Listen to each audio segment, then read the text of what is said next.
اعوذ باللہ من الشیطان الرجیم بسم اللہ الرحمن الرحیم قل اننی ہدانی ربی الی صراط مستقیم دینا قیما ملت ابراہیم حنیفا وما كان من المشركين قل إن صلاتي ونسكي ومحياي ومماتي لله رب العالمين لا شريك له وبذلك أمرت وأنا أول المسلمين صدق الله العظيم۔ بات چل رہی ہے، اللہ کے پیغمبر کو خطاب ہوا، فرمایا میرے پاک پیغمبر ان کو کہو هل ينتظرون الا ان تأتيهم الملائکۃ، تم کس چیز کا انتظار کرتے ہو کہ تمہارے پاس فرشتے آئیں اور تم سے بات کریں تب تم مانو گے؟ کہا تمہارے پاس رب بذات خود آئے تب تم مانو گے؟ پھر فرمایا یا اللہ کی بعض نشانیاں آئیں تب تم مانو گے؟ فرمایا میرے پیغمبر کہ اننی ہدانی، بے شک میرے رب نے میری رہنمائی کی ہے، الی صراط مستقیم، سیدھے راستے کی طرف۔ صراط مستقیم کی تشریح اور تفسیر آپ پیچھے سن چکے ہو۔ اللہ نے فرمایا کہ اللہ تشرکو بہ شیئا، کہ اللہ کی ذات اور صفات اور افعال کے اندر کسی کو شریک مت کرنا، ماں باپ کے ساتھ حسن سلوک سے پیش آنا، اولاد کو قتل مت کرنا، بے حیائی کے کاموں کے قریب مت جانا، کسی نفس کو ناحق قتل مت کرنا، یتیم کا مال مت کھانا، ناپ تول کے اندر کمی مت کرنا، اور جب بات کرو تو سیدھی بات کرنا، اور اللہ کے ساتھ اور لوگوں کے ساتھ جو جائز وعدے کیے ہیں ان کو پورا کرنا۔ فرمایا وَأَنَّ هَذَا صِرَاطِي مُسْتَقِيمًا، یہ سیدھا راستہ ہے، ان چیزوں سے بچنا یہ سیدھا راستہ ہے۔ دینا قیما ملت ابراہیم حنیفا، یہ دین ہے سیدھا، اور یہ ابراہیم علیہ السلام کی ملت ہے جو ایک طرف یکسو ہونے والے تھے۔ اس آیت کے اندر اللہ رب العزت یہود و نصارہ کے عقیدے کی تردید فرماتے ہیں، مشرکین کے عقیدے کی تردید فرماتے ہیں۔ تیسرے پارے میں آپ سن چکے ہو حضرت ابراہیم علیہ السلام ایک مسلم شخصیات تھی، ہر بندہ اپنی نسبت ابراہیم کے ساتھ جوڑنے کی کوشش کرتا تھا۔ یہودی کہتے تھے کہ ابراہیم ہمارا ہے، عیسائی کہتے تھے کہ ابراہیم ہمارا ہے، مشرکین انہوں نے کہا جی ہم کیوں پیچھے رہیں، انہوں نے کہا ہمارا ہے۔ اللہ نے فرمایا ما کان ابراہیم یہودیا، نہ ابراہیم یہودی تھا، ولا نصرانیا، نہ ابراہیم عیسائی تھا، وما کان من المشرکین، اور نہ ابراہیم مشرک تھا۔ وہ تو کیا ہے جی، تمام دینوں سے کٹ کر ایک اللہ کی طرف رجوع کرنے والا تھا۔ ابتداءً حضرت ابراہیم علیہ السلام نے اپنے والد کو جب حق کی دعوت دی تو باپ نے مخالفت کی۔ وقت کا جو بادشاہ تھا ظالم جابر نمرود، اس کے سامنے جب دین کی دعوت رکھی، حق کی دعوت رکھی تو اس نے مخالفت کی۔ کنبے قبیلے کے لوگ تھے تو انہوں نے مخالفت کی، حتیٰ کہ گھر بھی چھوڑا، والدین بھی چھوڑے، رعایا بھی چھوڑی، سلطنت اور بادشاہ کو بھی چھوڑا، اور اپنے کنبے قبیلے کو چھوڑا اور ہجرت کر کے دوسری جگہ پہ گئے۔ ابراہیم تو وہ تھا جو اپنے رب کی خاطر والدین کو بھی چھوڑنے والا تھا، جو رب کی خاطر اپنے حاکم کو بھی چھوڑنے والا تھا، جو رب کی خاطر اپنے رشتہ داروں کو بھی چھوڑنے والا تھا۔ تم ابراہیم کو اپنے ساتھ ملاتے ہو، ابراہیم تمہاری طرح نہیں تھا۔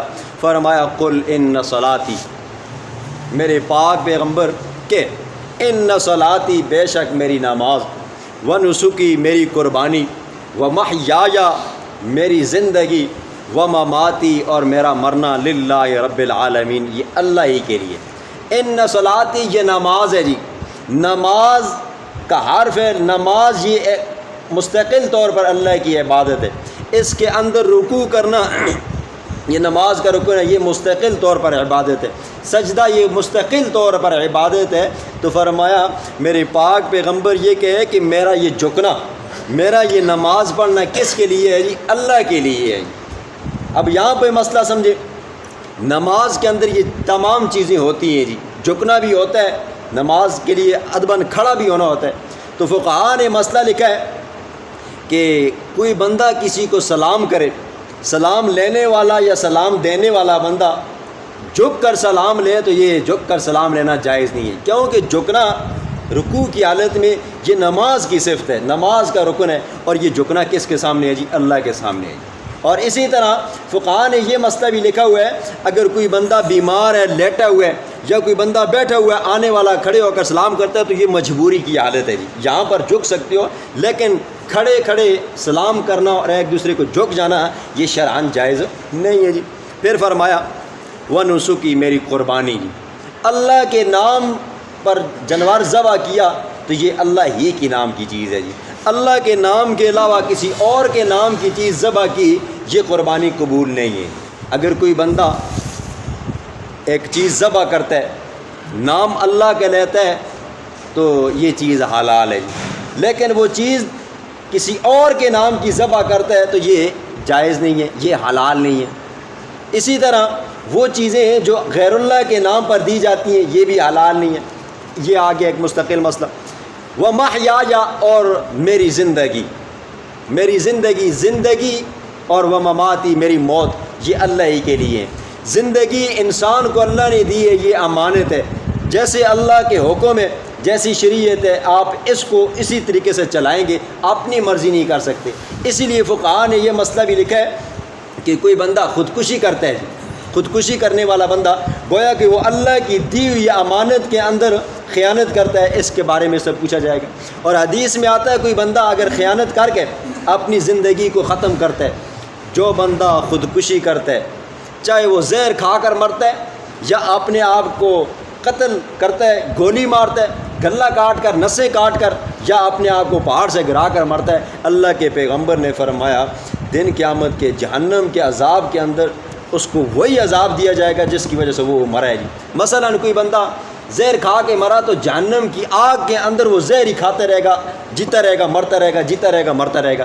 اپنے آپ کو اگر وہ اوپر سے گرا کر مارا ہے تو جہنم کے پہاڑوں کے اندر اس بندے کو اوپر سے گرایا جائے گا، وہ مرتا رہے گا، جیتا رہے گا، یہ لگاتار اس کو عذاب ہوتا رہے گا جی۔ جہنم کا عذاب مستقل ہوگا، لیکن جس کے اندر اس نے خیانت کی ہے یہ عذاب مستقل طور پر ہوتا ہے۔ یہ یہاں سے یہ بات بھی سمجھ لو کہ جسم جب اللہ کا ہے نا جی تو پھر مرضی بھی کس کی چلتی ہے جی؟ اللہ کی چلتی ہے۔ یہ جو کہتے ہیں نا جی ہمارا جسم ہماری مرضی، تو وہ صراحتاً قرآن کی آیات کا انکار کرتے ہیں۔ فرمایا للہ رب العالمین، یہ ساری صفات میرے رب کی ہیں، لا شریک لہ، اس اللہ کا کوئی شریک نہیں ہے، اس اللہ کا کوئی شریک نہیں ہے، نہ ذات کے اندر، نہ صفات کے اندر، نہ افعال کے اندر۔ وبذالک امرت، مجھے اسی کا حکم دیا گیا ہے، وانا اول المسلمین، اور میں پہلے فرما برداروں میں سے ہوں۔ جب پہلی مرتبہ وحی آئی تو اللہ کا پیغمبر خود تھا، اللہ کے پیغمبر نے اس وحی کو لیا تو اس لیے فرمایا میں پہلے مسلمانوں میں سے ہوں، پھر اس کے بعد جو آتے رہے تو مسلمان ہوتے گئے۔ قل اغیر اللہ ابغی ربا، اس آیت کا پس منظر سنیں، جب اللہ کا پیغمبر انہیں قرآن سناتا نا جی، یا توحید سناتا یا دعوتی ایمان دیتا نا تو ان کو زیادہ تکلیف ہوتی ہے، تو پھر ایسا بندہ کہاں معاف کرتا ہے؟ وہ تو ٹو میں ہوتا ہے نا کہ بھئی کب یہ ہلکی پھلکی اوپر نیچی مستی کرے گا یا غلطی کرے گا یا کوئی بھی ایسی حرکت کرے گا تو ہم اس کو پکڑیں گے، ہر بندہ ٹو میں رہتا ہے جی۔ تو یہ کیا ہوتے ہیں؟ مشرکین، منافقین، کفار، یہود و نصارہ اللہ کے پیغمبر کے پیچھے 24 گھنٹے لگے رہتے جی۔ کبھی یہ دھمکی دیتے ہم آپ کا کھانا پینا بند کر دیں گے جی، آپ نے سنا ہے جی 3 سال تک اللہ کے پیغمبر کے ساتھ بائیکاٹ کیا گیا، نہ رشتہ دیا جاتا نہ رشتہ لیا جاتا جی، نہ ان کو کھانے پینے کی چیز دی جاتی ہے، اور کبھی دھمکیاں دی جاتی اگر آپ ایسا نہیں کریں گے تو ہم آپ کے ساتھ ایسا کریں گے، آپ کی بچیوں کے ساتھ ایسا کریں گے۔ پھر ظالموں بدبختوں نے ایسا کیا بھی، اللہ کے پیغمبر کی بیٹیوں کو طلاقیں دی، اور یہاں تک بھی آیا کبھی منت سماجت کی کہ آپ اس طرح کریں، آپ ہمارے معبودوں کی بھی عبادت کر لیں تو ہم بھی آپ کے معبودوں کی بھی کر لیں گے، ہم آپ کے خدا کی بھی کر لیں گے، آپ ہمارے لات منات عزا حبل کو کچھ مت کہیں تو ہم بھی آپ کو کچھ نہیں کہیں گے۔ کبھی دھمکیاں دیتے کام نہ بنتا تو کبھی منتیں سماجتیں کرتے کہ کہیں مسئلہ ٹھنڈا ہو جائے۔ فرمایا میرے پاک پیغمبر کہ اغیر اللہ، کیا اللہ کے سوا ابغی میں تلاش کروں ربن، کوئی اور رب، وَهُوَ رَبُّ كُلِّ شَيْءٍ، حالانکہ میرا رب تو وہ ہے جو ہر چیز کا پیدا کرنے والا ہے جی، جن کو یہ تم پوجتے ہو نا جی، جن کو تم خدا بناتے ہو، ان کو بھی تو میرے رب نے پیدا کیا ہے جی۔ جن کو تم خدا مانتے ہو ان کو بھی میرے رب نے پیدا کیا ہے، تو پھر اس رب کو ڈائریکٹ کیوں نہ پکاروں جی؟ تم ان کو واسطے وسیلے بناتے ہو۔ فرمایا وَلَا تَكْسِبُ كُلُّ نَفْسٍ إِلَّا عَلَيْهَا، کوئی نفس بھی برائی نہیں کماتا مگر اس کا وبال اس پر ہوتا ہے جی۔ جو بندہ نیکی کرتا ہے اس کی اچھائی، اس کی نیکیاں، اس کا ثواب اس بندوں کو ملے گا، اور جو بندہ برائی کرتا ہے، برے کام کرتا ہے، گناہ کے کام کرتا ہے، تو اس کا وبال اس بندے پر آئے گا۔ فرمایا وَلَا تَزِرُ وَازِرَةٌ وِزْرَ أُخْرَىٰ، کوئی بندہ اس میدان کے اندر کسی کی بوجھ نہیں اٹھائے گا جی۔ قرآن کہتا ہے نا وَلَا يَجْزِي وَالِدٌ عَنْ وَلَدِهِ، وہ محشر کا میدان ہوگا، وہاں پر باپ بیٹے سے بھاگے گا جی، بیٹا باپ سے بھاگے گا، کہیں یہ باپ مجھے یہ نہ کہہ ڈالے جی کہ بھئی میری نیکیاں اٹھاؤ یا میرے گناہ اٹھاؤ۔ باپ بیٹے سے بھاگے گا، بیٹا باپ سے بھاگے گا۔ قرآن تو یہ بھی کہتا ہے خاوند بیوی سے، بیوی خاوند سے بھاگے گا، ایک دوسرے سے ہر بندہ بھاگے گا۔ لِكُلِّ امْرِئٍ مِّنْهُمْ يَوْمَئِذٍ شَأْنٌ يُغْنِيهِ، ہر بندے کی ایک اپنی شان ہوگی جی، وہ پسینے سے شرابور ہو گئے، گھٹنوں تک دبے ہوں گے، کوئی سینے تک ہوگا، کوئی گلے تک ہوگا، لیکن وہاں پر کوئی بندہ کسی کا بوجھ نہیں اٹھا سکے گا۔ فرمایا ثُمَّ إِلَىٰ رَبِّكُمْ مَرْجِعُكُمْ، پھر تم نے اپنے رب کی طرف مرجعکم لوٹنا ہے۔ فَيُنَبِّئُكُمْ، پھر وہ تمہیں خبر دے گا بِمَا كُنتُمْ فِيهِ تَخْتَلِفُونَ، جس میں تم اختلاف کرتے ہو۔ اللہ کا پیغمبر انہیں سمجھاتا نا جی، مان لو اس دین کو جی، میری دعوت کو مان لو، ایسا نہ ہو کہ کہیں اللہ کا عذاب آئے نا تو پھر طرح طرح کی ہیلے بناتے، کبھی کیا کرتے ہیں نا جی، جب تنگ ہوتے نا کہتے نا اگر سچا ہے تو عذاب لے کر آ جاؤ۔ تو پیچھے آپ نے سنا اللہ کے پیغمبر نے جب یہ تانے سنے نا، اللہ نے اپنے پیغمبر کو تسلی دی، میرے پاک پیغمبر پریشان مت ہو، یہ پہلی بات نہیں ہے، ان لوگوں نے ان جیسے انہیں پہلے بھی پیغمبروں کو ستایا ہے، لیکن میں اگر عذاب بھیجوں نا جی تو یہ حکمت کے خلاف ہے۔ عذاب آئے گا، مجرم پکڑا جائے گا، لیکن ڈیل دے کر پکڑتا ہوں کہ آج شاید ہو سکتا ہے ٹھیک ہو، کل ٹھیک ہو، لیکن فرمایا نہیں، وہاں پر پتہ چلے گا۔